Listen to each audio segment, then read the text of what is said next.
हाँ देखिए अब बहुसंख्यक, बहुसंख्यकवाद का मतलब आप सभी समझ गए कि बहुसंख्यक क्या होता है। इसमें आपने लिखा है कि बहुसंख्यक अपना राजनीतिक प्रभुत्व स्थापित करने की कोशिश करते हैं और अल्पसंख्यकों के अधिकारों का हनन करते। समझ गए? ये इसमें लिखना है कि बहुसंख्यक क्या करते हैं, राजनीतिक प्रभुत्व स्थापित करने की कोशिश और अल्पसंख्यकों के अधिकारों का हनन। इसके बाद दूसरा पॉइंट आपको लिखना है धार्मिक पूर्वाग्रह। धार्मिक पूर्वाग्रह। अब क्या होता है धार्मिक पूर्वाग्रह? देखिए पहले समझिए कि धार्मिक पूर्वाग्रह में क्या है। जैसे हमने यहाँ समझा था कि बहुसंख्यक और अल्पसंख्यक क्या होते हैं। बहुसंख्यक का मतलब है कि संख्या में ज्यादा होना किसी धर्म के लोगों का, और अल्पसंख्यक का मतलब है किसी धर्म के लोगों की संख्या कम होना। अब यहाँ पर क्या है कि एक धर्म दूसरे धर्म से क्या करेगा, अपने आप को श्रेष्ठता स्थापित करेगा। आपने सुना ये होगा कि लोग आप कहते हैं कि हमारा धर्म बड़ा है और आपका धर्म छोटा है। दूसरे लोग कहेंगे कि भैया हमारा धर्म बड़ा है और आप लोगों का धर्म छोटा है। हिंदू धर्म के लोग कहते हैं कि मुस्लिम धर्म छोटा है, हिंदू धर्म बड़ा है।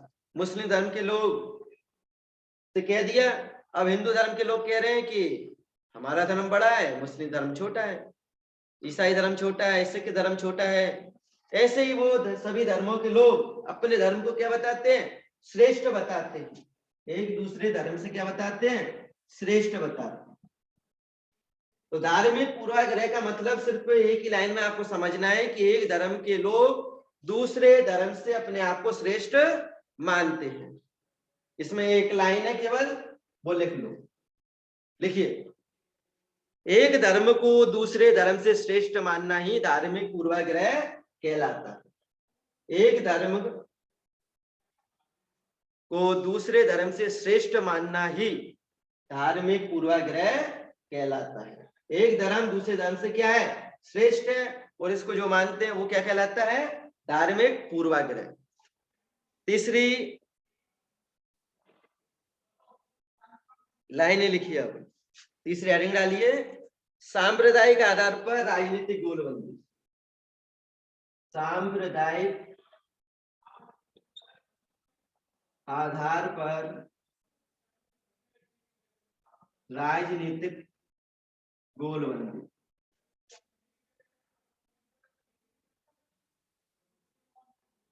सबसे पहले हेडिंग का अर्थ याद होना चाहिए कि ये क्या होता है।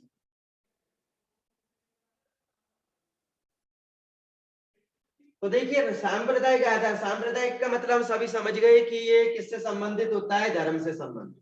अब धर्म को हम क्या कर रहे हैं, राजनीति में लेकर आ चुके हैं। अब इसमें क्या होता है कि एक धर्म की भावनाओं को हम क्या करते हैं,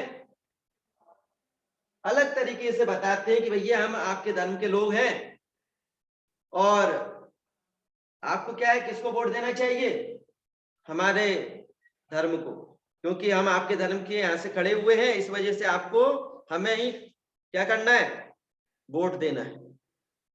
जैसे कि हिंदू धर्म का कोई व्यक्ति खड़ा हो गया तो वो केवल यही कहेगा कि आप हिंदू धर्म से संबंधित हो तो आप लोग क्या करोगे, आप हम मुझे वोट दो, अन्य धर्म के लोगों को वोट ना दो। तो इसमें क्या कर रहे हैं, धर्म को राजनीति में शामिल कर रहे हैं। और इस तरीके से क्या हो रहा है, राजनीति में धर्म को शामिल कर लिया जाता है और दूसरे धर्मों में भेदभाव कर दिया जाता है। क्योंकि हमारा टॉपिक यही था, धार्मिक असमानता। तो हम क्या कर रहे हैं, चुनाव में भी धर्म को लेकर आ जाते हैं और भेदभाव स्टार्ट कर देते हैं। तो लिखिए इसके अंदर, चुनावी राजनीति में एक धर्म के द्वारा, चुनावी राजनीति में एक धर्म के मतदाताओं की भावना, एक धर्म के मतदाताओं की भावनाओं या हितों की बात उठाने के तरीके अक्सर अपनाए जाते हैं।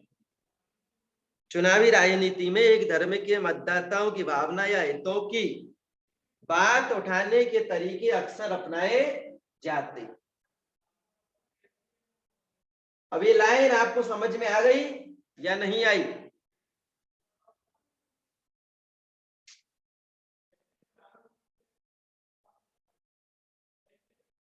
आ गई? हाँ, किसी को नहीं आए तो पूछ सकता है।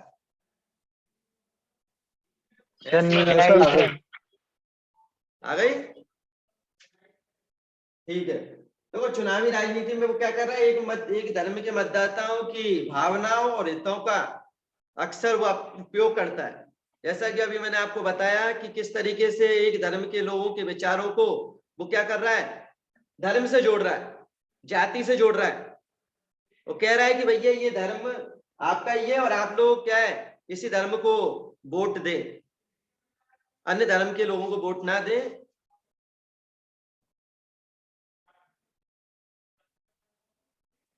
हाँ देखिए, अब ये 3 पॉइंट हो गए आपके। अब चौथा पॉइंट लिखें आप, सांप्रदायिक हिंसा। सांप्रदायिक हिंसा, सांप्रदायिक हिंसा। देखिए, अब ये सांप्रदायिक हिंसा क्या होती है, आप ही बताएं सुनील।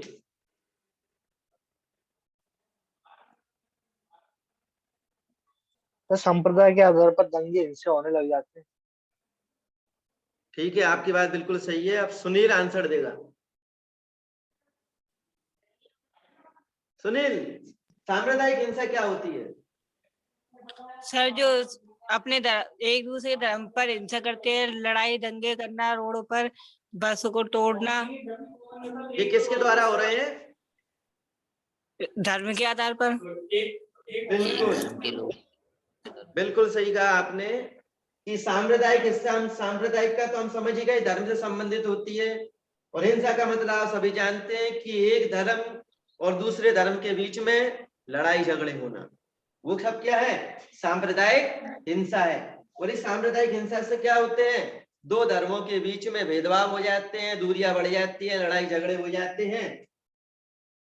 ये सब किसके अंतर्गत आ रहे हैं, सांप्रदायिक हिंसा के अंतर्गत।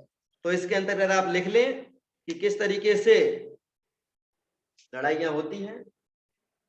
देखिए, कई बार सांप्रदायिकता सबसे गंदा रूप, कई बार सांप्रदायिकता सबसे गंदा रूप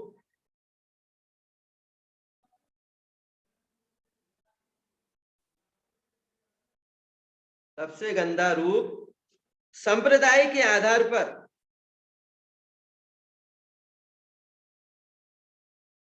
संप्रदाय के आधार पर हिंसा, दंगा और नरसंहार करवा देती है। कई बार सांप्रदायिकता सबसे गंदा रूप संप्रदाय के आधार पर हिंसा, दंगा और नरसंहार करवा देती है।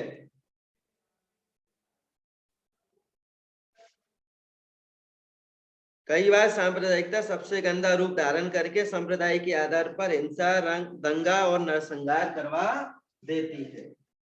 इससे क्या हो रहे हैं, दंगे हो रहे हैं, नरसंहार हो रहे हैं। इसके आधार पर, सांप्रदायिक हिंसा के आधार पर। अब देखिए, ये चारों पॉइंट जो आपने लिखे हैं, यदि प्रश्न आता है, प्रश्न क्या आता है कि धार्मिक असमानताओं को बताओ, कि धार्मिक असमानता क्या होती है। यदि 4 नंबर का प्रश्न है तो चारों टॉपिक लिखने हैं। यदि वो 2 नंबर के प्रश्न पूछता है कि बहुसंख्यावाद क्या है, तो आप इसको बता सकते हो। 1 नंबर का प्रश्न पूछता है कि धार्मिक पूर्वाग्रह क्या है, तो आप इसको बता सकते हो। यदि वो पूछता है कि सांप्रदायिक आधार पर राजनीतिक गोलबंदी क्या होती है, तो ये 2 लाइनों का आप लिख सकते हो। और सांप्रदायिक हिंसा यदि पूछ ले तो आप आराम से बता सकते हो, क्योंकि आपकी में एक एक लाइन के एवं वाले प्रश्न भी आएंगे। तो हो सकता है कि वो इस बड़े प्रश्न में से ही क्या कर ले, टुकड़े कर दे दे कि भैया बहुसंख्यावाद क्या होता है, धार्मिक पूर्वाग्रह क्या होता है। और यदि केवल एक ही प्रश्न आ गया 4 नंबर का, तो आप बता सकते हो कि ये 4 पॉइंट है धार्मिक असमानता में। पहला है बहुसंख्यकवाद, दूसरा है धार्मिक पूर्वाग्रह, तीसरा है सांप्रदायिक आधार पर राजनीतिक गोलबंदी, और चौथा है सांप्रदायिक हिंसा। ये तो थी सारी चीजें किससे संबंधित, धार्मिक असमानता से, धार्मिक असमानता। अब बात क्या चल रही है कि धार्मिक असमानता तो हो गई, लेकिन यदि किसी देश में हम एक शब्द को लेकर आते हैं कि धर्मनिरपेक्षता क्या होती है, क्या धर्मनिरपेक्षता क्या होती है, तो आपको भी पता होना चाहिए। कभी कभी वो इस प्रश्न को भी पूछ सकता है कि धार्मिक निरपेक्षता क्या होती है, या धर्मनिरपेक्ष शासन क्या होता है। तो आप सभी जानते हैं कि धर्मनिरपेक्ष शासन में किसी भी धर्म को ज्यादा महत्व नहीं दिया जाता है, वहां पर सभी धर्मों को समान महत्व दिया जाता है। और राजनीति में उस धर्म की कोई महत्व नहीं दिया जाता, मतलब यह है कि उसको राजनीति से नहीं जोड़ा जाता। यदि राजनीति से जोड़ दिया तो वो सांप्रदायिक हिंसा का रूप धारण कर लेगी। इसी कारण हमारे देश भारत में कौन सा शासन है, धर्मनिरपेक्ष शासन है हमारे भारत में।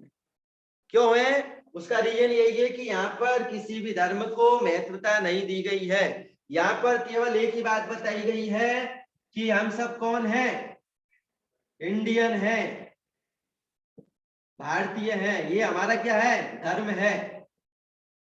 यही है हमारा धर्म कि हम सब क्या है, भारतीय हैं। अब आप हेडिंग डालें कि धर्मनिरपेक्ष शासन, ये हेडिंग डालें आप, और इसके अंदर 2-3 लाइनें लिख लें।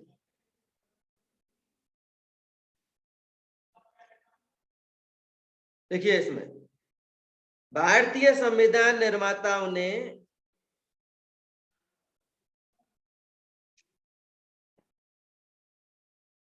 भारत के लिए,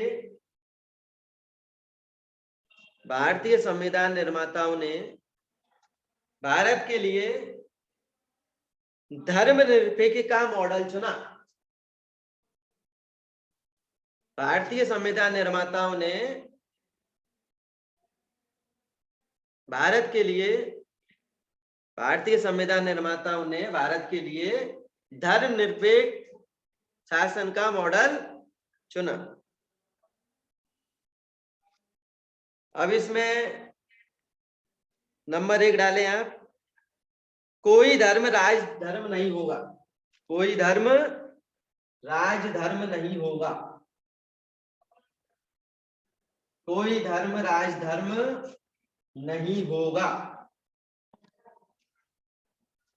धर्मनिरपेक्ष शासन में आपको लिखना है कि जो मॉडल चुना है, ये किसने चुना था, भारतीय संविधान निर्माता, संविधान निर्माताओं ने ये मॉडल चुना, भारतीय संविधान निर्माताओं ने।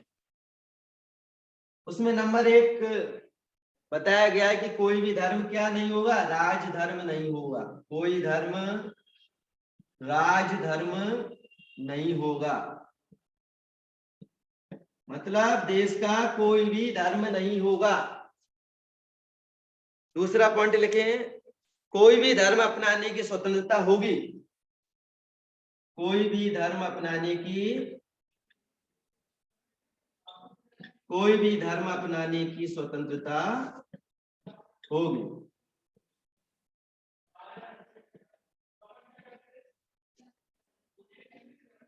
कोई भी धर्म राजधर्म नहीं होगा, कोई भी धर्म अपनाने की स्वतंत्रता होगी। तीसरा है धार्मिक भेदभाव का विरोध। धार्मिक भेदभाव का विरोध। धार्मिक भेदभाव का विरोध। और चौथा पॉइंट है इसके अंदर, धार्मिक मामलों में शासन के हस्तक्षेप की इजाजत। धार्मिक मामलों में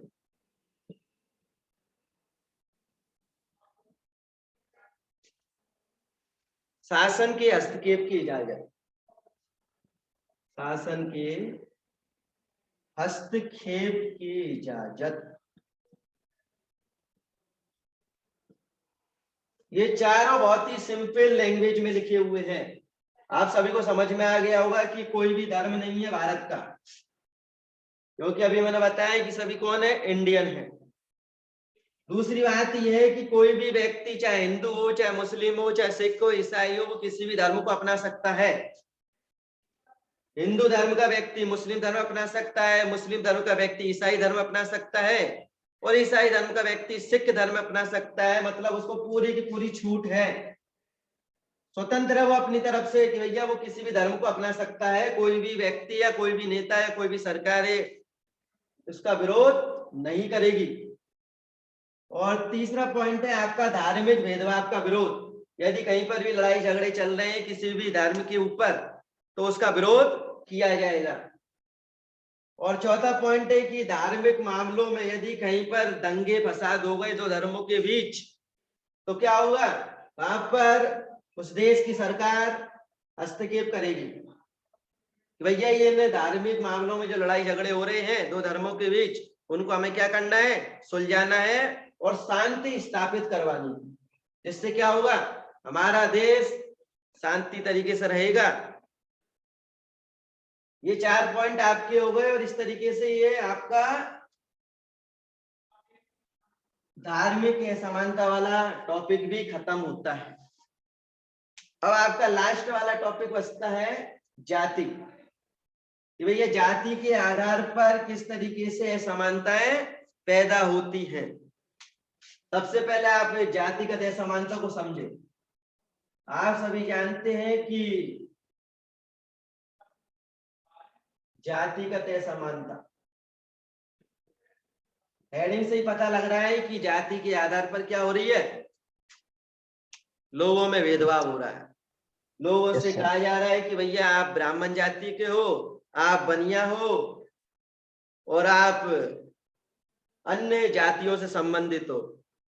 तो उससे क्या हो रहा है, कोई कह रहा है कि मेरी जाति बड़ी है और कोई कह रहा है कि तेरी जाति छोटी है।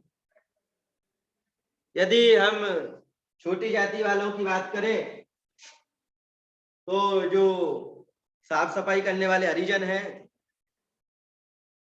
वो छोटी जाति में शामिल हैं, और जो ऊंची जातियां हैं ठाकुर वगैरह वे ऊंची जाति में शामिल मानी जाती हैं। तो वो क्या है, पहले से ही क्या हो रहा है, ये भेदभाव चला आ रहा है। ऊंची जाति के लोग क्या कर रहे हैं, बहुत पहले से ही नीची जाति के लोगों को हे दृष्टि से देखते हैं। ये हे दृष्टि का मतलब है कि उनको हीनता से देखा जाता है।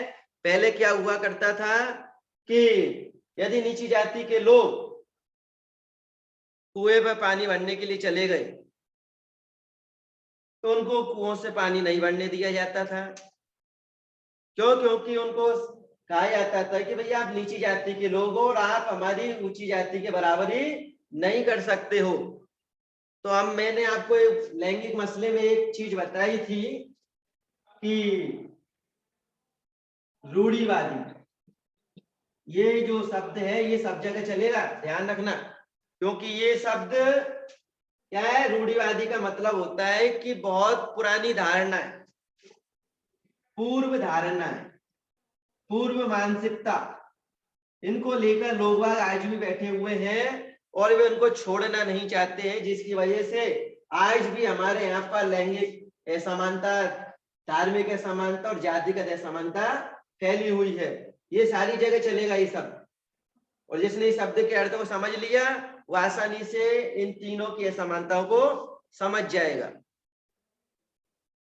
अब इसके अंदर आप लिखें, जाति पर आधारित विभाजन सिर्फ भारतीय समाज में ही देखने को मिलता है।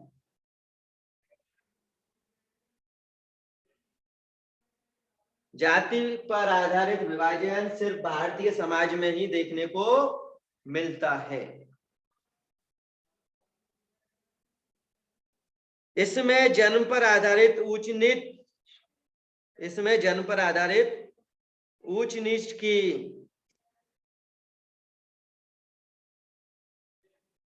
बात तथा व्यवसाय, विवाह, खान पान की पृथकता पाई जाती है।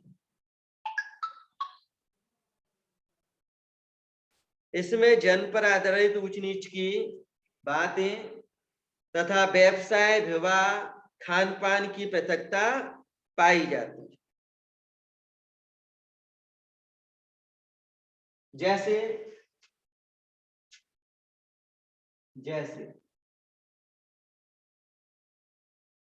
अंतर विवाह,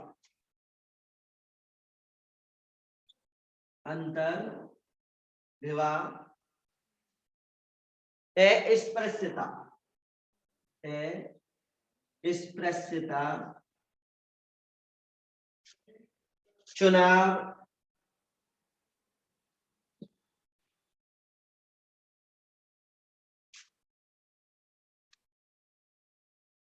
आदि। अब देखो इन तीनों को आप समझिए। सबसे पहली बात है कि हम जब बच्चा जन्म लेता है तभी हम लोग क्या कर देते हैं, उसके अंदर ये बात डाल देते हैं कि आप ऊंची जाति के व्यक्ति हो यदि ऊंची जाति में जन्म लिया है, यदि आप नीची जाति में जन्म लेते हो तो हम नीची जाति में उसको शामिल कर देते हैं। सबसे बड़ी बात यह है कि हमारे यहाँ पर क्या है कि विवाह एक ही गोत्र में होते हैं। यदि कोई ब्राह्मण जाति का व्यक्ति है तो वो अपनी लड़की का या लड़के का विवाह कहां पर करेगा, केवल ब्राह्मण समाज में ही करेगा। हमारे यहाँ पर आज भी अन्य जाति में विवाह करना गलत माना जाता है। क्यों? क्योंकि हमारे यहाँ पर वही जातिगत असमानता वाली बातें हैं। किसकी वजह से? सब रूढ़िवादी पूर्व धारणाओं की वजह से।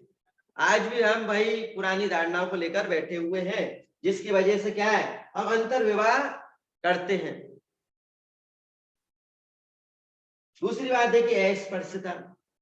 ये अस्पृश्यता का मतलब सभी जानते हैं कि छुआछूत, ये वाली जो परेशानी आप सब जानते हैं।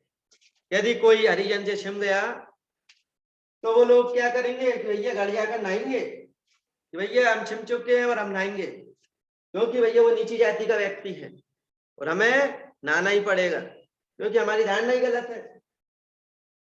जब चुनाव होते हैं तो यदि कोई जाति का व्यक्ति खड़ा हो गया तो वो कहता है कि हमारी जाति को ही आप लोग क्या करें,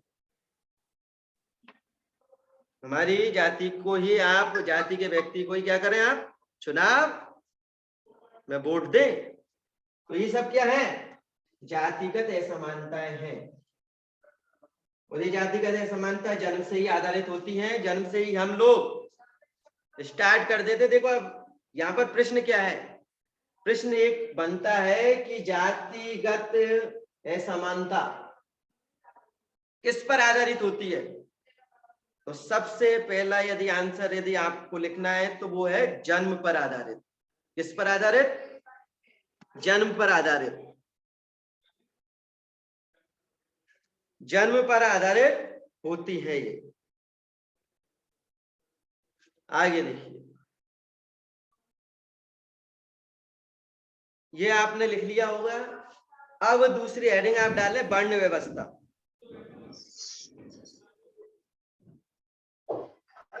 ये आपको समझ में आ गया होगा ऐश्वर्य लेखराज? सचिन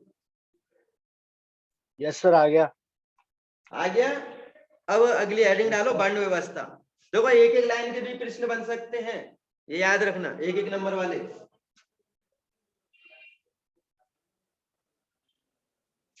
देखिए वर्ण व्यवस्था। अब वर्ण व्यवस्था से आप लोगों को समझ में आ ही गया होगा कि वर्ण व्यवस्था क्या होती है।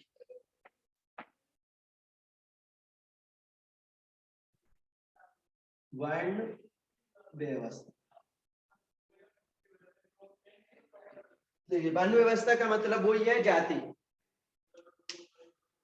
हम सब जानते हैं कि वर्ण जो जातियां थी, ब्राह्मण जाति, क्षत्रिय, वैश्य, शूद्र, ये व्यवस्थाएं की गई थी बहुत पहले, और आज भी क्या है कि ये व्यवस्थाएं चल रही है। आज भी ये व्यवस्थाएं चल रही है, और इन व्यवस्थाओं में क्या हो रहा है, जितनी भी जातियां हैं उन सब में क्या होता है, भेदभाव होता है, और ये भेदभाव आज भी सुचारू रूप से चल रहा है।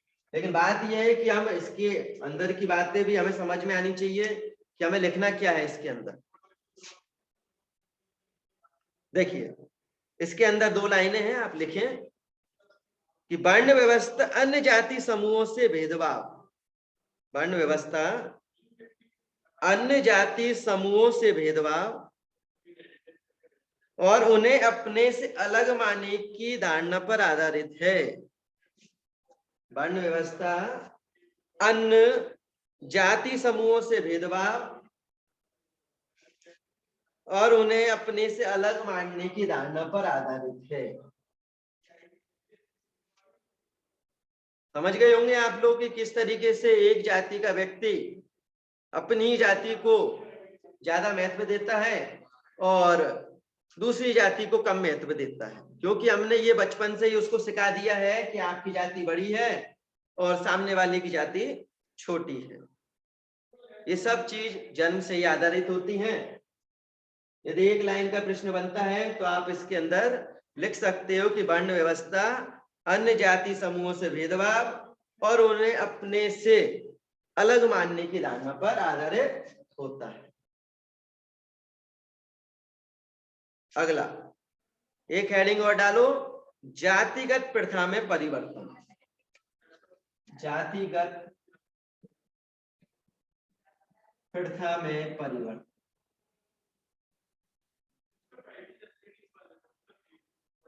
जातिगत प्रथा में परिवर्तन, पहले इसको लिख लो फिर इसको हम समझें। हाँ देखिए, लिखिए, भारत में आर्थिक विकास, शहरीकरण, साक्षरता, शिक्षा के विकास, पेशा चुनने की आजादी। देखो इसमें क्या परिवर्तन है, भारत में आर्थिक विकास, शहरीकरण, साक्षरता, शिक्षा का विकास,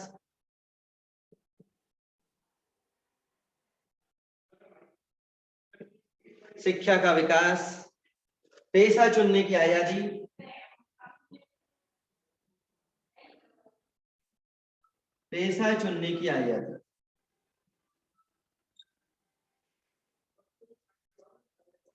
और जमींदार व्यवस्था के कमजोर पड़ने आदि कारणों से जाति व्यवस्था की पुरातन मान्यता में बदलाव आ रहा है। जातिगत प्रथा में परिवर्तन किसके आधार पर हो रहा है, शहरीकरण, साक्षरता, शिक्षा का विकास, पेशा चुनने की आजादी और जमींदार व्यवस्था के कमजोर पड़ने आदि कारणों से जाति व्यवस्था की पुरातन मान्यता में बदलाव आ रहा है। पुरातन मान्यता में क्या आ रहा है? बदलाव। पुरातन मान्यता में बदलाव आ रहा है, लेकिन जाति प्रथा के कुछ पुराने पहलू अभी भी विद्यमान है। लेकिन जाति प्रथा के कुछ पुराने पहलू अभी भी विद्यमान हैं, जैसे जातिगत विवाह। पुराने पहलू अभी भी विद्यमान हैं, जैसे जातिगत विवाह, जातिगत विवाह तथा निम्न जातियों को दबाकर रखने की स्थिति, तथा निम्न जातियों को दबाकर रखने की स्थिति, रखने की स्थिति। हाँ, अब देखो ये हमारा पूरा टॉपिक हो गया कि जातिगत प्रथा में परिवर्तन किस आधार पर हो रहा है। भारत का आर्थिक विकास, शहरीकरण, साक्षरता, शिक्षा का विकास, पेशा चुनने की आजादी, जमींदारों की व्यवस्था का कमजोर पड़ना आदि कारणों से इसमें परिवर्तन आ गया। लेकिन अभी भी कुछ पुराने पहलू विद्यमान है, जैसे कि जातिगत विवाह, निम्न जाति को दबा कर रखने की स्थिति। इसके आधार पर क्या है, ये सामाजिक। हाँ बोलो। पैसा चुनने की आजादी का मतलब? बिल्कुल, मैं समझ गया था कि आप यही समझोगे। पैसा चुनने की आजादी का मतलब है कि व्यवसाय चुनने की आजादी। आप किस क्षेत्र में काम करना चाहते हैं। जैसे कि आप बनिया हो, तो बनिया लोग क्या करते हैं कि केवल व्यवसाय करते हैं, लेकिन इसकी कोई जरूरी नहीं है कि आप लोग केवल व्यवसाय करें। हो सकता है कि आप सोने चांदी की दुकान खोल लें, हो सकता है कि आप मिठाई की दुकान खोल लें, हो सकता है कि आप पढ़े लिखे डॉक्टर इंजीनियर बन जाएं। ये सब क्या है? पैसा चुनने की आजादी, मतलब व्यवसाय चुनने की आजादी। कि आप किस क्षेत्र में काम करना चाहते हैं, उसे ही हम क्या कहते हैं? पेशा चुनने की आजादी। ये पेशा है, समझ गए होंगे अब तो। Okay sir. ऐश्वर आगे समझ में? यस सर, आ गया। ठीक है, कल पढ़ते हैं फिर। ठीक है, अगली क्लास होगी सर? अगली क्लास नहीं होगी, अब कल होगी सब, है ना? ठीक सर। ठीक है,